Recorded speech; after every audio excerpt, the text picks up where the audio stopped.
everybody, welcome to Game On Summit. I am Bowie, your event organizer.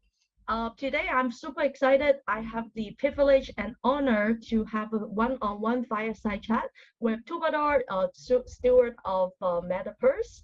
Hi Twobadour. Hi, Bowie. It's good to be Yeah, here. thank you very much for joining us. I'm very glad to have you. Yeah, so this session, I would like to get a little bit more about you. So when I first came across your online name, Twobadour, I found it similar to Troubadour, a French word for a free-spirited and chivalrous poet slash songwriter, which was quite interesting.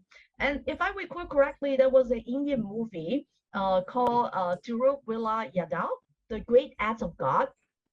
Paner was the name of the devoted poet for whom God himself came down to earth to save him from the trouble. So did I get the story right and about your name, and can you enlighten us? I think I'll steal that second part of the story. I hadn't made that connection myself, to be honest. The troubadour part is right. That's kind of how I see myself as a wandering storyteller in the metaverse. So that's where troubadour came from. The two is just an allusion to the duality that we all carry in ourselves, right? The good and the bad. One part of us holding us back and the other pushing us forward. So I thought instead of fighting it, might as well embrace it in a name. So that's where Twobadour comes from. Sure. Okay, great. So tell us about yourself and how did you get yourself involved with the crypto slash blockchain and slash NFT space? The short answer is kicking and screaming. Not it wasn't as smooth an entry as I would have liked, to be honest. MaGEHold introduced me to Bitcoin way back in 2013. That's when he discovered it. But that package of information that he had was enough to give him wings and set him off on a journey of entrepreneurship and massive crypto adventures. But it left me completely unaffected. I wasn't able to relate to it instantly. So it took me 4 more years of meandering through a variety of vocations. I was into advertising for some time, PR.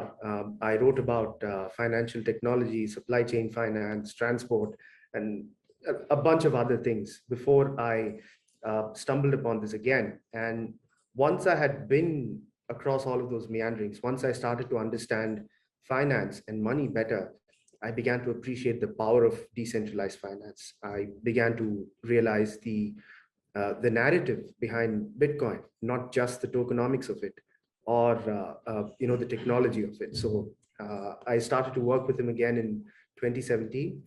But personally, the aha moment, the awakening, if you will, or the birth of Twobadour happened.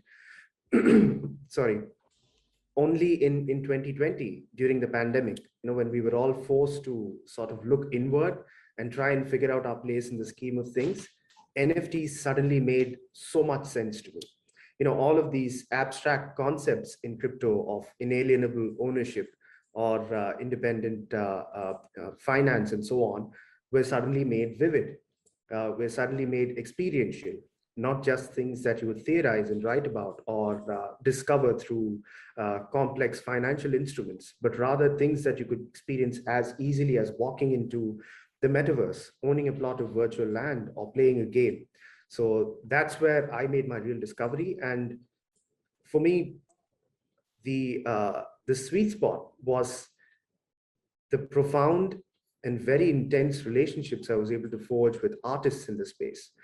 It changed my own sense of self-worth, to be honest. And that was my rabbit hole into the entire NFT space. So that's the long version of my journey into the crypto space. Thank you for sharing. Well, honestly, I don't think 4 years is, it's not a short time, but it's not that long for you to figure out and have the aha moment. So I think nowadays, people would not be able to just get into and understand a very complex technology and concept right away, right? So I think this is a reasonable time to really understand what's the potential behind it. So I still want to focus about you, and then you got to give me one interesting fact about yourself that no one about you. Tell us about it. Oh my God. Okay, That's a tough one.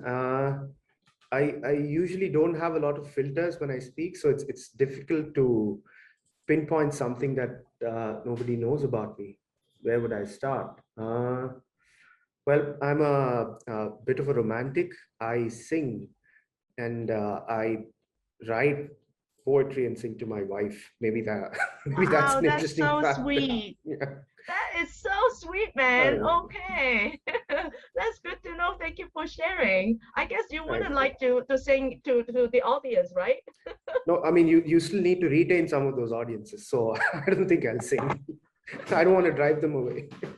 No worries. I mean, I love to sing. I actually wouldn't mind to sing right away if I have to, because I remember the last month I have to moderate to be an MC for an event, and there was a pretty big technical difficulty. I was trying to buy time and saying lots of different things, and at the end someone was like, "Hey, Bowie, why don't you sing a song?" I was like, "Sing, I can sing." And really, I just sing few lyrics, and everybody was impressed and surprised what actually happened. I mean, I love to sing. Don't get me wrong.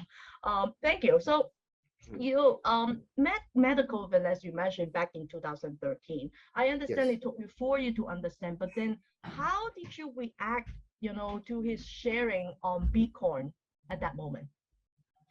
Like I said, I mean, I write for a living. I mean, I make my living with words, and that's what I enjoy doing. That's pretty much the only thing I know to do. But for some reason, the difference between you know syntax and semantics suddenly kicked in when MaGEHold started to speak, because I understood the words that he was saying, but I couldn't quite put them together because I think I lacked a certain socio-political awareness that I think is essential for people that are getting into crypto for the first time, at least without the aid of NFTs.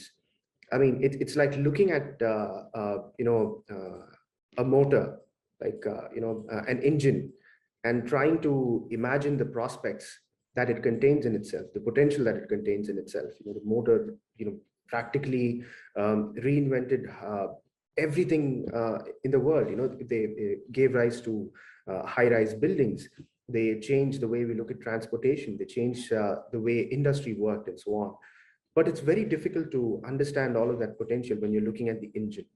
And what MaGEHold was describing to me at that time was the engine. So for a layman like me, without that awareness, I found it difficult, which is why, in one sense, 4 years might seem like a relatively short time to come to grips with a new industry. But people that are born into this, people that are born into the digital age, don't need to meander at all. I mean, take the example of my father's generation. He was working at one job for 27 years. He was very good at it, but that was not his life's calling. He's a poet. He's a writer. He's a litterateur. He's a singer. If NFTs were around at the time when he started to write and to sing, that would have been his vocation. I sincerely believe it, because uh, until NFTs came about, all of the inflection points in crypto were sort of focused on either financial instruments or technology purely. So, and if you didn't belong in either of these buckets, it was difficult for you to engage with it.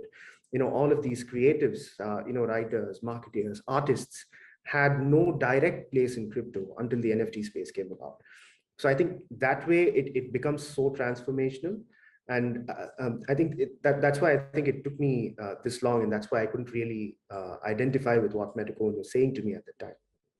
Great, thank you for sharing. So especially during the pandemic, I think we have seen the NFT rocket went rocket high, especially during the March when both you and MaGEHold make the purchase of 69 million USD for one specific NFT, Beeple. So what are your views on the latest NFT development? I think it's, I don't know, I don't see myself making a specific judgment or an opinion about it, because one thing is for certain, it is uh, um, an important development. It is an evolution. And to realize that Metapurse had in some way been a part of that evolution is very heartening. There is this law of unintended consequences, which we can't predict, because a lot of things happened after March, some of which we welcome, some of which we hoped wouldn't have happened, but still, it still pushed an entire industry forward, and we're sort of grateful for that.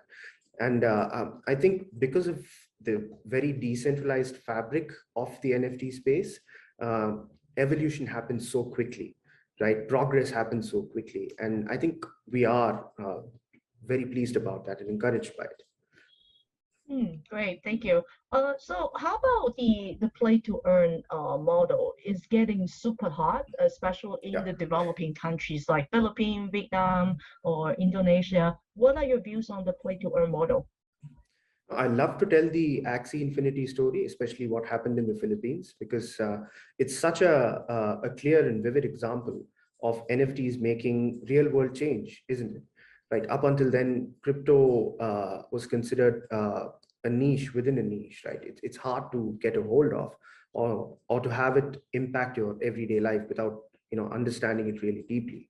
But this changed all that, and I think the play to earn model is a beautiful funnel for people who don't necessarily understand how the engine works, but they can still recognize that there's potential. They can look at the vehicle in front of them and get in and take it for a ride. That's exactly what happened. Thousands of people lost their way of livelihood. They were able to pull themselves out of poverty by playing a game, right? They didn't have to be these little cogs in industry, playing unrewarding, working on unrewarding jobs. But this was fun. They were able to spend time with family and still make some money. And I don't see this as the play to earn model as sort of a panacea to all of those problems, but it's certainly a beginning, right? It puts people in a sort of a mindset of abundance, if you will, gives them a little breathing room to think about what they really want to do in life, to think about what else they can do in this space. And I think that's the true potential, not the fact that it's just that it's accessible or that people made money off of it, but that it opens the door into a new global economy. Great. So next question is about the GameFi. What is the potential in this space? I personally wanted to learn more about your Metapurse fund. I guess a lot of audience would like to find out more. And as investor, right, what are the best ways one can grab the opportunities? I mean, GameFi, I'd say, is just DeFi, basically, but with some added color. DeFi in very specific contexts is what GameFi is, and that is so exciting. Again, DeFi is purely about financial instruments, but when you look at them without context, it's hard to grapple with them. But for people who don't instantly understand DeFi, they are able to understand how it works within the context of a game. Like if you are an avid gamer in Axie's Infinity, if you understand motorsport and play, Delta Time 111, or if you're into basketball and NBA Top Shots, it's easier to understand the economics of that ecosystem in the context, right? Why something is priced the way it is. You can identify red flags when you think that this is not how it's supposed to work. This isn't supposed to be worth so much, that this part of the economics is clunky, or this is really good, or this has potential, and so on and so forth. And this is the key to also people who want to start investing in this space. Instead of looking at NFTs as one big asset class, you now have an opportunity to approach it from a perspective and from an angle that you actually understand or identify with, right? Irrespective of what fund you belong to, or which large trading house you belong to, your X factor kicks in if you are an avid gamer, if you are into art, right? Or if you're into some of these other collectible series and so on, if you've been collecting baseball cards since you were a kid.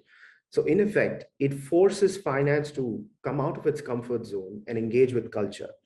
And that's the beauty of the NFT space, and also the really exciting part of it, right? That you get to, again, regain touch with the side of you that is excited about something, with the side of you that wants to have fun. And that's where the financial potential also exists. Do you know what I mean? Yes, how about your Metapurse fund? Can you tell us a little bit more about your Metapurse fund? Yeah, sure. Metaverse has been one large and ongoing experiment from the word go. I mean, Metacoven basically has been collecting NFTs since 2017. He started off with virtual land because it really spoke to him, for the simple fact that property rights are not the same across the world. And when you look at a piece of virtual land and you realize that your ownership of that property is now inalienable, it can't be taken away from you, that it's immutable, it can't be changed. That's a very powerful feeling. So we started off with virtual land, and then we graduated to art and so many other things. Um, the structure of Metapurse is pretty simple. Metacoven is the sole financier, and my job as steward is to simply identify these exciting NFTs and NFT-based projects to engage with. So that's how it's been going on for a little while, but now we have sort of evolved our understanding of our own role in the space into something that's twofold. On the one hand, we want to create experiences around NFTs. We want to make productions, like you make movies, basically, with NFTs or artists as stars, and to see how that will play out, right? It could be a virtual experience like the B20 project, or it could be a physical experience like Dreamverse, which you see behind me, which is a physical event in New York on the 4th of November. It's a two-part event. I'll tell you a little more about it later on. But the idea is that Metapurse now sees itself as an NFT production house. We want to create experiences out of NFTs so that people move away from the idea of looking at NFTs as just something that you want to acquire into something that you want to experience, right? The virtual world was never meant to be an alternative to the real world, but rather something that augments it. A space where people from all walks of life, from different parts of the world, get to combine forces, get to meet, create these moments of serendipity, and then translate them into the real world. So the effect could be something like Axie's Infinity, the play to earn model, or it could be something like Dreamverse, which is the largest NFT party on the planet. And it also creates spaces for so many underrepresented cultures, right? For instance, artists and musicians from, say, Latin America, from the south of India, from Nairobi, and so on and so forth, instantly putting them in front of a global showcase. So this is the idea of Metapurse. This is so fascinating. So if I'm like, I just get to the space just a while back and I don't know much about the space, but certainly I know there's lots of opportunities there. So what would you recommend me to grab the opportunity? What are you most interested in? Do you like art? Do you like music? Do you like games? Anything that you're culturally fascinated with would be the perfect place to start. And I think, just like for Metacoven, buying a piece of virtual land was that aha moment, understanding the entire space of NFTs. You would also find that moment through something that you understand from your everyday life and now see a version of it in the NFT space. So that would be my suggestion. Great. Okay. Well, thank you so much for all these insightful sharing with us. I have one last question for you. Do you have any final words of wisdom to share with the audience for today? Well, final words, yes. Wisdom, I can't guarantee because that's usually beyond me.